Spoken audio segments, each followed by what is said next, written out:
Hey, Cubs fans, and welcome to another edition of Cubs on Tap. I am your host, Nick, joined by my co host, Rich, and we are going to break down another Cubs W. Seems like they're coming in bunches lately. It's been fun, but before we get into any of that, Rich, man, how are you? The vibes are so good right now, Nick. It feels a lot. The month of September has felt a lot more like it did in the first half of the season. Cubs are winning series. The magic number to clinch a playoff spot is down to one. We are rolling, baby. This is, it's feeling like, and it is one of the best Cub seasons since, we had the playoff course since like 2018 ish. So, you know, Cubs are rolling, man, and they just Oh, yeah. they just outdueled Paul Skeens today, and in their quest for the playoffs. So exciting stuff going on with the Oh yeah, Cubs. man. Hell yeah. No, the Cubs are rolling. Daniel Berry says, Happy Tuesday. Hey everyone. Hello, Daniel Berry. Scott C says, Horton, rookie of the year, or we riot. I have I to agree. agreed completely. If Drake 100%. Baldwin wins Rookie of the Year, I'll break something. I'll jump. I agree with you 100%. But Rich, man, I got to give you credit because you called it. The Cubs getting hot in the middle of September would be a fun thing. And look what's happening. They are getting hot right now at the perfect time. The bats, more importantly, seem to be getting hot, and the plate appearances are like night and day from what we saw in July versus now. So this is good. This is exactly what we want. The lineup's kind of shaping up a little bit here. It's exactly what we wanted. But right off the bat, outside of this bats, Scott brought it up. Horton, Cade freaking Horton. Really early in the season, we were kind of, and this is going to be comical to you. We were debating if when Shota comes back, if Ben Brown or Cade Horton was going to go down.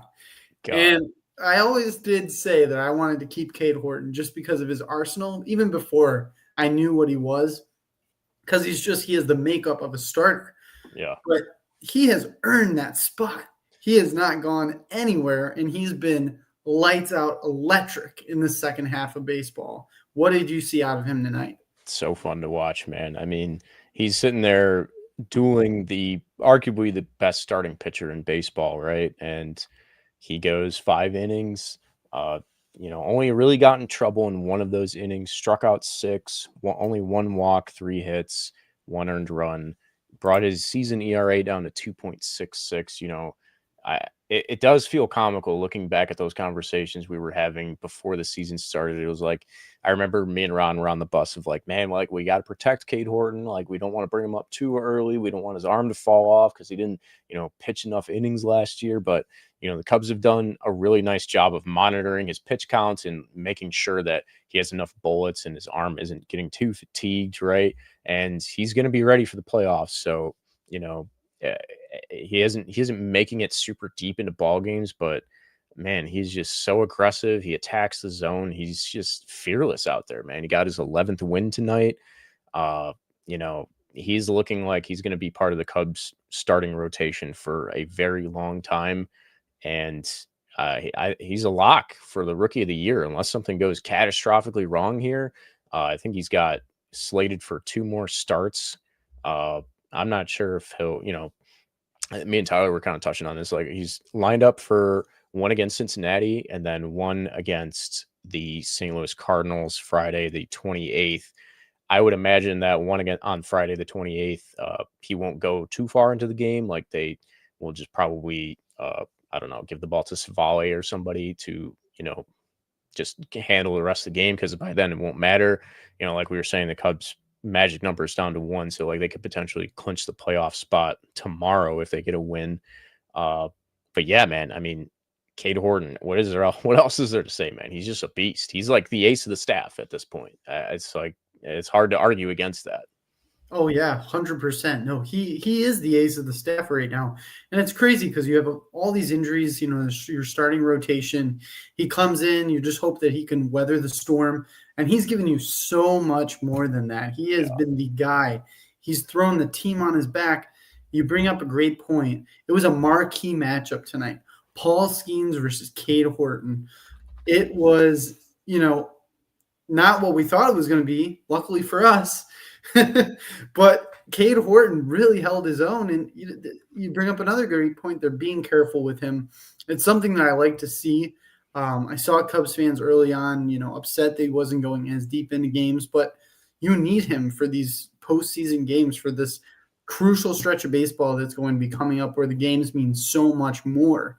And they are being cautious with him. And I have no issue with that whatsoever. And Yeah, you want to save his arm for when it really counts. Like, yeah, these games, they do matter right now, but it's, if the Cubs don't, they are basically locked in for the playoffs here. There's 12 more games left. They only need to win one. So the important game is, at the end of September when we are in the wild card, probably against the Padres. So that is the important time to save Cade Horton and then let him off the leash and let him go, however many innings and 100 pitches, whatever it takes to get a victory. So, does this game on September 16th against the Pirates matter? It does, but you don't, taking him out with 79 pitches is not a big deal.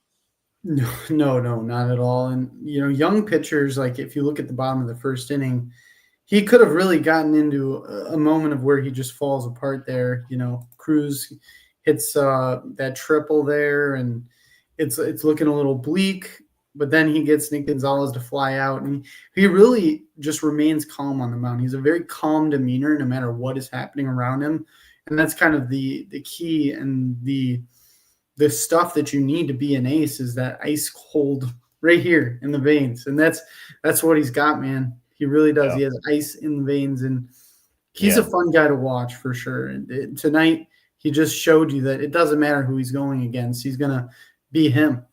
Yeah, 3 of the other innings that he pitched tonight, he set down the Pirates in order. Really only got into trouble one more time in the 3rd inning when he gave up a single and a walk. And credit to the Pirates, they were giving good at bats against Cade Horton, which drove his pitch count up, which is why he only made it 5 innings. But on the flip side, the Cubs did that and even more against Paul Skeens. And, it kind of, continues this trend of the Cubs just being one of the most consistent teams when they're facing Skeens, who again is legitimately probably the best starting pitcher in baseball. And he only didn't even finish 4 innings tonight, gave up 3 earned runs, 7 hits, 3 walks. Like the Cubs just had his number from the jump. So it was fantastic. That Michael Busch was able to take him deep right at the beginning of the game, Dexter Fowler style, and they tacked on one more when PCA had an RBI.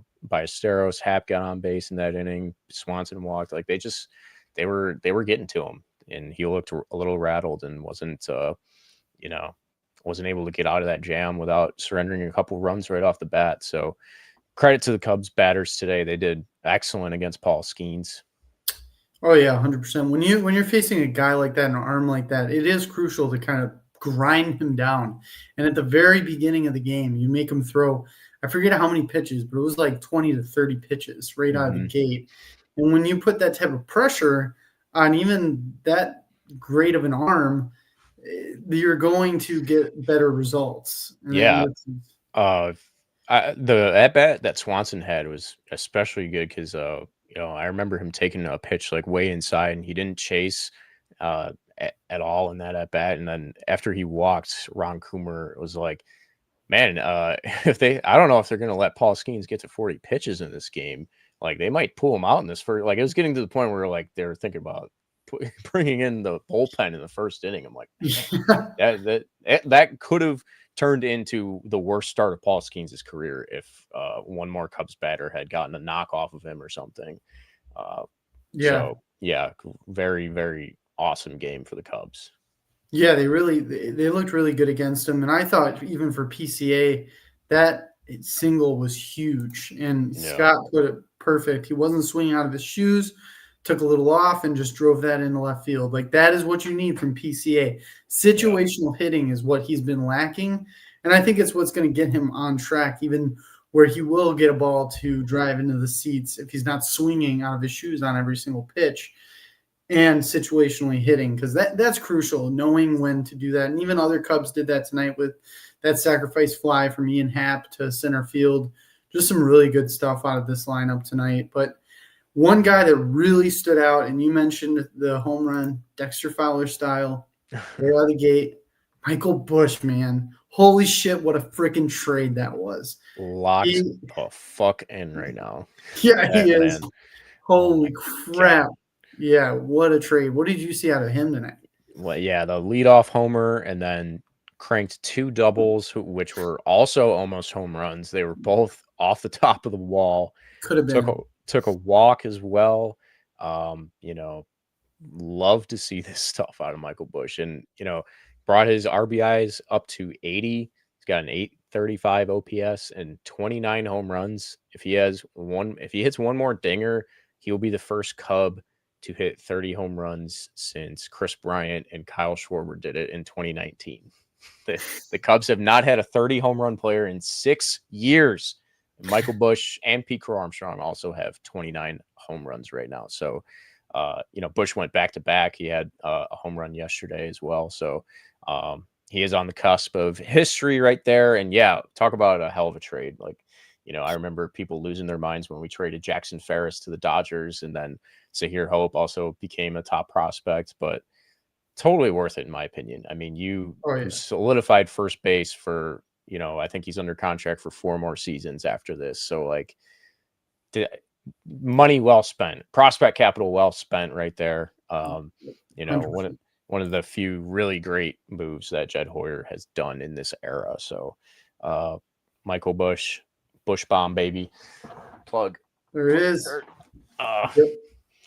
Use promo code OnTapSports for 10% off at Obvious Shirts. 100%. Yeah. Honestly, with Michael Busch too, I don't think he's anywhere near his ceiling. I think that he's going to continue to grow as a player. And I didn't peg him for 30 home runs this season, but like the power's there, man. It really is. He can continue to grow those numbers, in my opinion, and just be that guy at first base, like you said. So that was a crucial trade. And tonight, he was the spark plug for this offense. I mean, he really got things going and then ignited the rest of the guys. And I love him leading off. Like, I have no issue when he leads off. I absolutely love that. And he seems to do really well there as well. Obviously, against, it's the matchup. You got to play the matchups there for sure. Against a righty, he's going to be leading off. But it gets things going, and then you got Horner right behind him too. So I love batting Nico second. That's really nice right now. Thankfully, Craig Counsell stopped doing we want one of our hottest hitter batting down in the last 3 spots. Like, no, Nico is red hot right now. Another 3 hits, got his batting average up to above 300. Yep. Dude is on fire. I mean, I would ink him to a contract extension immediately. I mean, he is so good right now. Over his last 30 games, batting .342 with 12 RBIs, 10 walks, 39 total hits. Like, he's just crushing it right now. So like Busch, him up at the top, and Ian Happ is also doing really well, batting third, and Ballesteros, like those guys at the top of the order, cleaning up. I love it. Love to see that. Good lineup construction aside from Willie Castro, but kind of forced to use him right now because Seiya Suzuki and Kyle Tucker are out, and Owen Casey crashed his head through the brick wall at Wrigley Field a few days ago. So, we kind of are forced to use Willie Castro. I would rather see him than Carlos Santana or Justin Turner, I think. So unless there's a lefty, maybe Justin Turner can arguably be a fine, but, not Santana, for fuck's sake. Stop putting Carlos Santana in the lineup. Yeah, please don't put Santana in the lineup. But I'm going to pose a question to you, because you do bring up Nico Horner, and he has been on fire, and he's chasing Trey Turner right now for the NL batting title. Do you think he can catch him? Absolutely. Yeah. Especially like the way he's locked in right now. Yeah. I believe Trey Turner might be hurt, right? He's still hurt. I don't know. I think he is hurt. So he's batting .305. Horner is .301 right now. Yeah, totally. I feel like, especially if he keeps collecting multi-hit games the way he's doing right now, Fuck yeah, that would be incredible. We could potentially have a rookie of the year in Cade Horton, and then Nico Horner take home a batting title, and also maybe a Gold Glove. That would be sick. That'd be awesome. And that's honestly what just feels right with this season. How it started off so well, and you felt like this is just a juggernaut of a team. They kind of hit a roadblock after the All-Star break, but they're starting to come back to form at the perfect freaking time. Like right Yeah, now is the time that you want them to ignite, and they seem to be. I mean, this is the Pirates, but still, it's a Major League Baseball team, so you can yeah, still look bad against even the Pirates. So absolutely. Yeah, you still this, need to grind out these wins. yeah, Uh, yeah, like over the last couple weeks, they faced Atlanta, won a series against Atlanta. The Nationals dropped that, unfortunately, but Atlanta, another one on the road, took it. The Rays series took it. Now this Pirate series tonight took it. So, yep, you know, just stacking them. continuing to stack it up.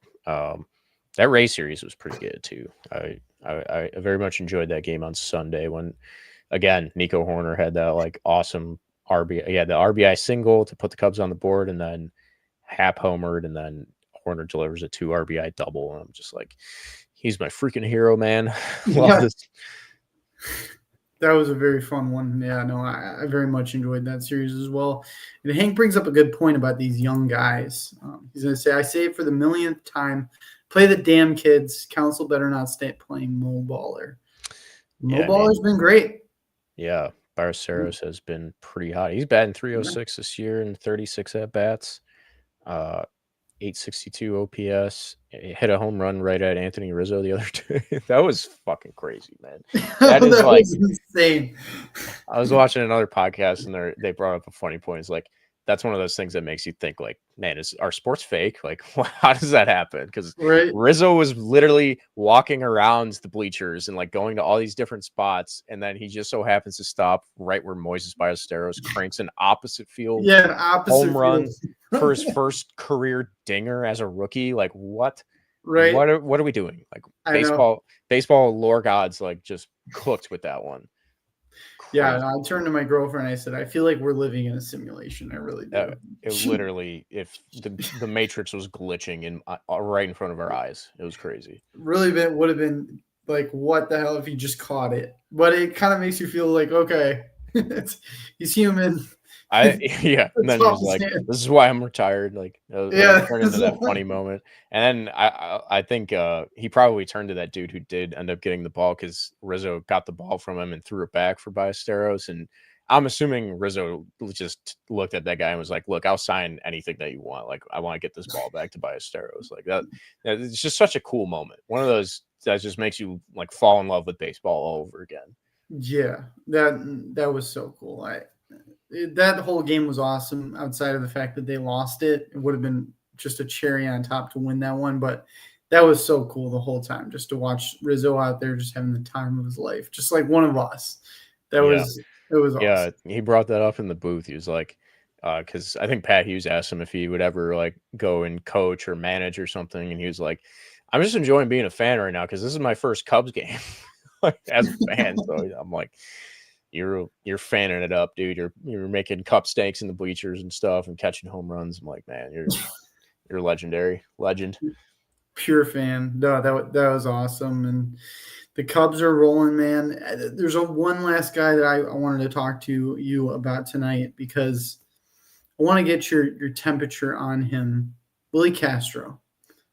Do you feel like that was a wasted move, or do you feel like it was something that it was just like an addition and you're not too upset about it?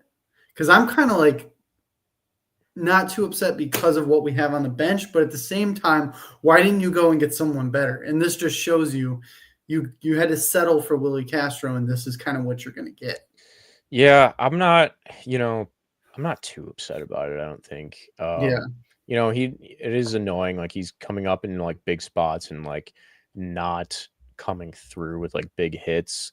yeah, Um, it's frustrating, but at the same time, I do think he provides a lot. It has provided a lot of value in terms of like giving guys days off and being able to play every position.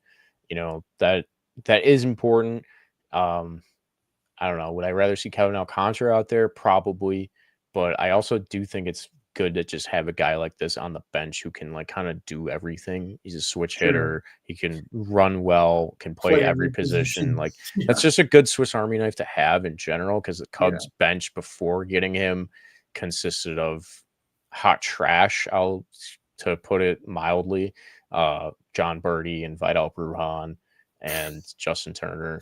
Like Uh, remember those days where we had to watch Vidal Brujan play third base and we're like, I just want to die. Like, what is going on? He sucks. And now he's a reliever for the for the Braves. So yeah, I'm not like super pissed that Castro has this role with the Cubs because I do think I think it's valuable. Like the only thing that yeah. sucks is like the clutch hitting factor for him. Like That's what gets me. yeah, Yeah. He and seems to come up in big moments, and yeah, that's just how baseball goes. But it sucks I because mean, a lot of times, theoretically, like we won't have to rely on that in the playoffs. I hope, right? Because by then, hopefully, Suzuki and Tucker are back. Um, yeah, those. The other thing I wanted to talk about is Kyle Tucker. Like, I mean, yeah, the injury update today was not great from Craig Counsell. He said that while he is optimistic about Kyle Tucker's recovery, he is a quote a little concerned about his lack of progress given the limited amount of days before the postseason. That to me sounds like at best he will be back for the playoffs, which is a little concerning because then you're throwing him in cold without having any, having playing at all for the last 3 weeks ish. I don't love that, yeah, but at the same time, we're talking about Kyle Tucker, who has struggled this year, but like probably really needed some extended time off to like just get his body right, and hopefully his swing adjustments are going to be improved and his finger isn't going to be an issue and his calf isn't going to be like just get healthy and lock in. Like he's one of those guys who can just lock the fuck in when he needs to, and he is true. going to need to in the playoffs because this is like his one chance to show teams like I am still him. I'm still worthy of a $350 million plus deal. This is regardless of like whether the Cubs are going to sign him or not, and they probably are not. Like that ship, in my mind, has like sailed and come back and sailed and come back like 4 fucking times. So right now it's gone, I but think it's gone. I Yeah, think it's gone for good. So but yeah, that's he, a like great point. this will be his opportunity to showcase, right, and be like, Yeah, this is his last chance. So, I mean, he's one of true. those dudes who can lock in and probably will lock in. And like we were saying before, like everybody else is starting to click a little bit here on the offense at the top of the order. Then you add Kyle Tucker to the mix. If we're talking about like first 2 months of the season, Kyle Tucker, we're talking about a dangerous Cubs lineup, like a Yeah, really freaking dangerous Cubs lineup, right in time to face the Padres in the wild card game. Which again, and the Cubs performed well against the Padres earlier in the year too. So I don't know, things could come together, things could blow up in my face, and I'll look like an idiot in 2 weeks. But like never know. that's how it goes. This is how that's how this shit works. So I don't know. Those are my pipe dreams. No, I agree with you 100%. It's a fantastic point talking about Kyle Tucker because money will motivate guys, and you are right. That is going to be his last chance to be like, give me the money. I'm still worth it. Yeah, And having a hot Kyle Tucker in the playoffs would just be, man. once you're in, anything can happen. If he's going to become a story in the playoffs and carry this Cubs team throughout, Like then you're talking man, about like the Cubs offense looks good right now, right? But like they really haven't scored a ton of runs, right? Like they've no, only scored double digit runs once in September, and that was against the Nationals in that first game.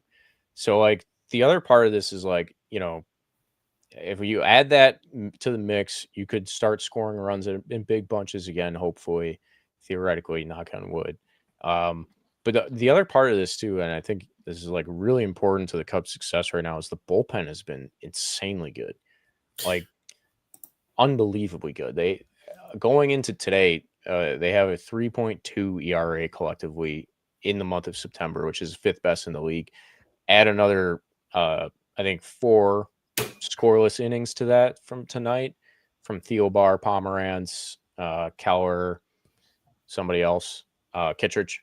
So those 4 guys are starting to just be like your circle of trust, and like this is your core bullpen right there. And then hopefully it's like Mike Soroka is going to be that 5th dude who looked good yesterday in his first game back. Went 2 innings. You know, he was shaky, right? I won't say he looked good. He was a little shaky, but they were scoreless innings. Gave up a couple of walks, but it was like, all right, he also struck out 2 guys, and then his velocity is back. That's the other big part about this. Like his shoulder, when he went down with the shoulder injury, his velo he was throwing like 89 miles an hour in that one game that he started for the Cubs. Yep. And you're like, Jesus Christ, he just died on the mound. But then he comes back after this rehab, right? Now his velocity's back up hitting 96. And you're like, okay, that can be a weapon in the bullpen right there. That can be, if not a setup guy, one of your main middle relievers who you can trust, right? Like he's got nasty stuff. Like his fastball is blistering, and he has a wicked slider. Like that can be deadly out of the bullpen if you're just limiting it. I would honestly like to just see them limit him to 1 inning, because like when he came out there for the second, I was like, oh God, like why are we playing with fire here? But like then you got 5 guys, and then Palencia, if he comes back, you're looking at a deadly bullpen. The injury report today for Palencia is that he's resumed playing catch on September 12th. So that's a good sign. 4 days ago. That's very good. If he, I don't know if that's enough time for him to come back for the playoffs, but like 2 weeks, I don't know, should be. If you're deeper in the playoffs, that's even more time. Having him back fully healthy would be insanely good, obviously. So yeah. I don't know. You already have Keller locking down saves and Kittredge. Like they're doing like a little closer by committee thing right now. Yeah. Hodge walked a couple of guys yesterday, but it does have a little string of scoreless outings going. So I don't know. Things are kind of. I could see it. I could see I feel like Timothy Chalamet and Dunes, like there's a lot of bullshit, and then there's one path forward. That one right there. Like there's a path. I got it. Like we can get there. 100%, man. Yeah, and outside of the bats tonight, the bullpen pitches a scoreless night. They go 4 innings too. Like we said, Cade Horton didn't go deep in this one, and Pomeranz, Kittredge, Thielbar, and Keller all pitch. Just a symphony of pitchers, and they all do well. Only one of them gave up a hit, and it was Thielbar, and it was a very weak hit too. So, I mean, they're humming. The bullpen's humming right now. The bats are humming. In the last week, the bullpen has protected a lead of 4 runs or less 5 times and closed out the game. Like that. That's excellent. That has won them basically 3 series in a row. Yeah.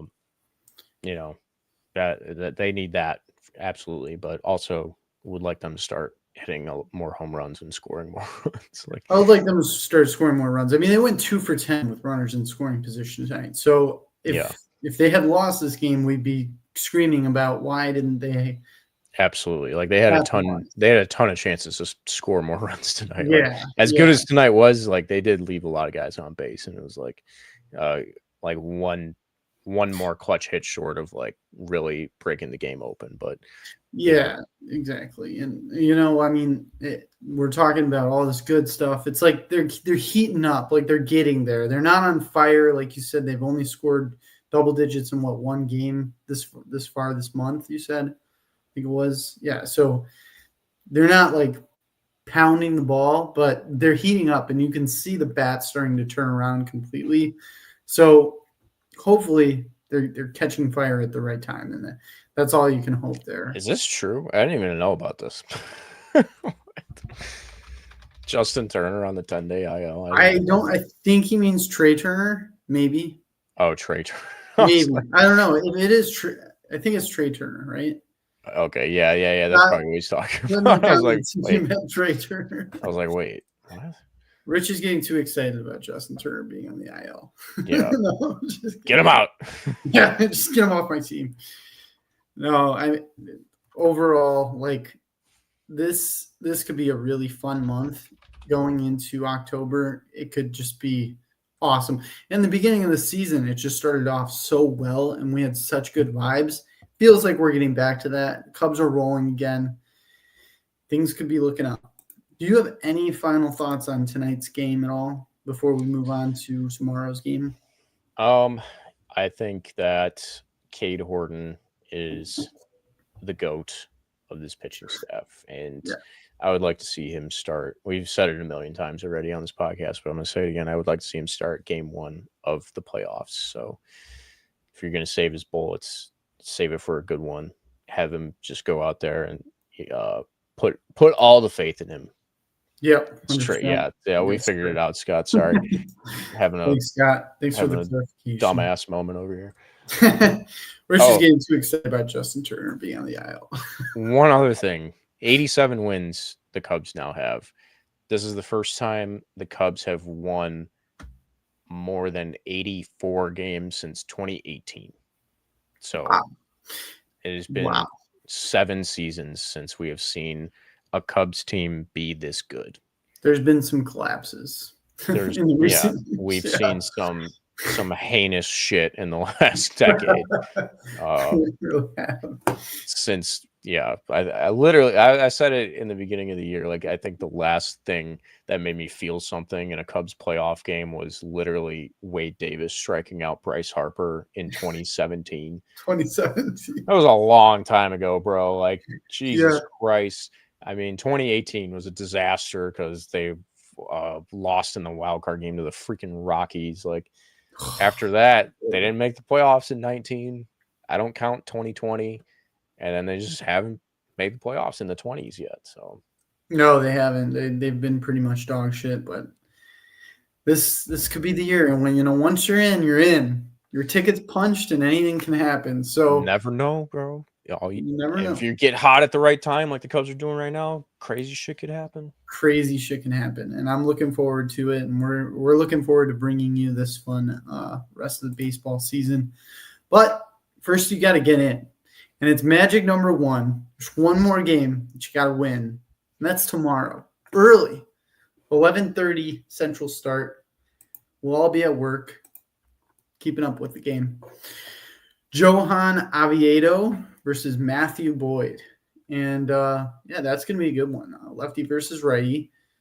Can imagine the Cubs are going to try to – I would hope Michael Busch is leading off tomorrow. If he's not leading off tomorrow, I'm going to freak out, first of all. So Ian Happ is batting .444 in 18 at-bats against Oviedo. Nice. Nico Horner in 12 at-bats is batting .583 against him. So got a couple of guys who have seen him and done well against him, and they're also happen to be 2 of the hottest hitters on the team. So like that a lot. I do too. Yeah, that's going to be the key tomorrow, is just getting on them early and putting runs across the board. Hopefully they can capitalize on their opportunities more than they did today.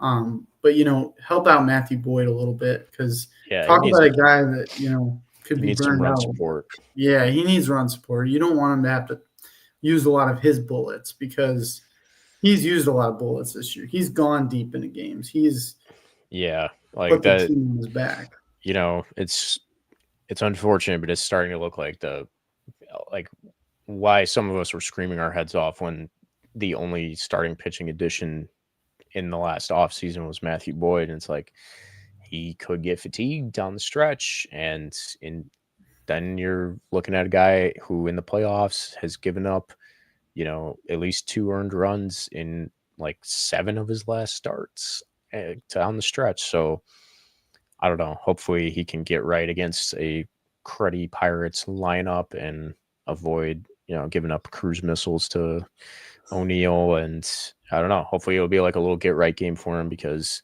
it is looking like he's dealing with some fatigue. Because again, this is like the first time he's thrown more than 100 innings in since 2019.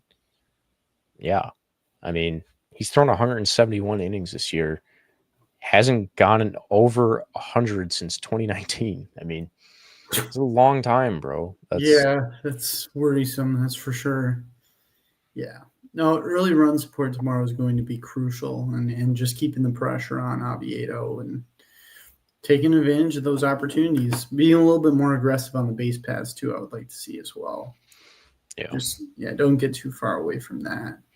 But yeah, you have any final thoughts on what's to come? What we've talked about so far?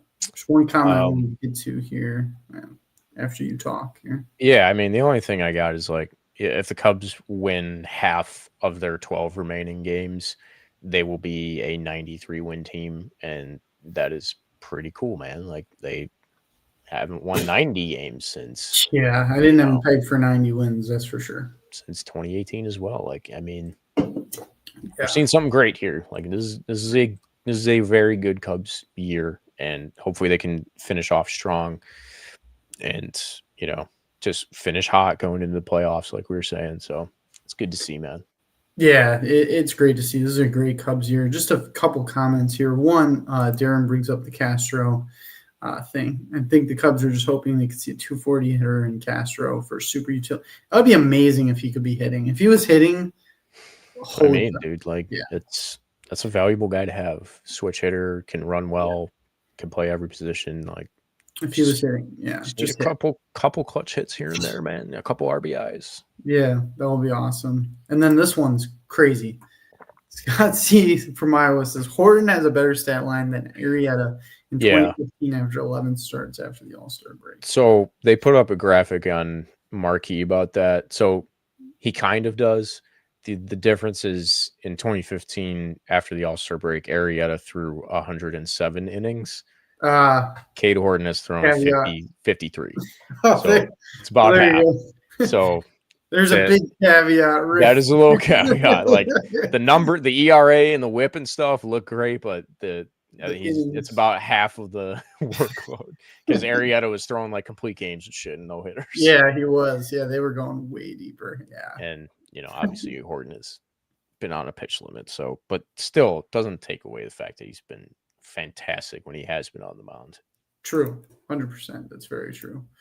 Well, Rich, this has been fun. I just want to tell everyone where they can go find our content and support us. You can go to ontapsportsnet.com. Go see what's on tap. We got plenty of coverage. We have Bears coverage, Bears on tap. We're miserable.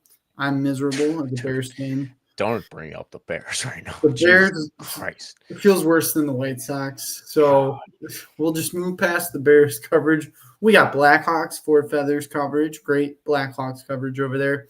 Bulls going to be starting up. Not as good. Every Chicago sports team is in shambles except the Chicago Cubs right now. So save us, Cubs. Yeah, Jesus. The Cubs need to bring us glory here to Chicago. And, we got White Sox coverage. They're doing better. They got some young guys. Fun bad. There's some young guys. Fun Folsom bad. Montgomery could just bat the whole time. It would be doing really well. And we have other coverage like golf coverage. The Riders Cup's coming soon. Very excited for that. Everyone should be pumped up. And we got beer, pop culture, all of your needs. Go to ontapsportsnet.com. Go find out what's on tap. And for us, you can use code ONTAPSPORTS at Obvious Shirts for your next Obvious Shirts order to get 10% off. That's a good way to support us and support them. They do great stuff over there. Other than that, any final thoughts, Rich? I would like to see the Cubs clinch a playoff spot tomorrow. If not, hopefully it will be this weekend against the Reds in Cincinnati. Let's enjoy it. Let's enjoy it, folks. We're witnessing something good here, and hopefully Cubs can keep the momentum going as we get to the wild card series, which is just 2 short weeks away at the end of September here. So very exciting time of the year. Very exciting.